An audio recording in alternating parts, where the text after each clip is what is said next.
Hello বন্ধুরা, কেমন আছো সকলে? আশা করছি সবাই ভালো রয়েছে, আমিও যেন খুব ভালো রয়েছে। তো আমার বিয়ের 2.5 মাস কমপ্লিট হলো।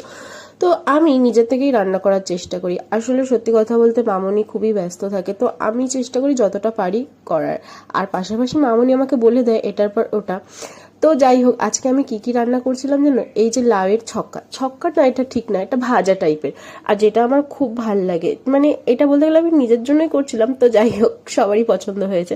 তো আজকে হয়েছিল পনির আলুর তরকারি।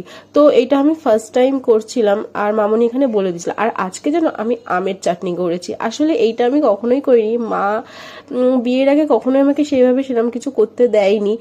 আমি এখানে এসেই অনেক কিছু শিখেছি। যাই হোক, তো এখানে দেখছো আমটা কিভাবে আমি জলটা ফেলে দিয়ে তারপরে কিন্তু আমি আমটাকে সর্ষে ফোড়ন দিয়ে একটু তেলের মধ্যে তারপর চিনি দিয়ে করলাম। জলটা ফেলে দিয়ে কারণ হচ্ছে যাতে টকটা বেশি না হয়, সেই কারণে।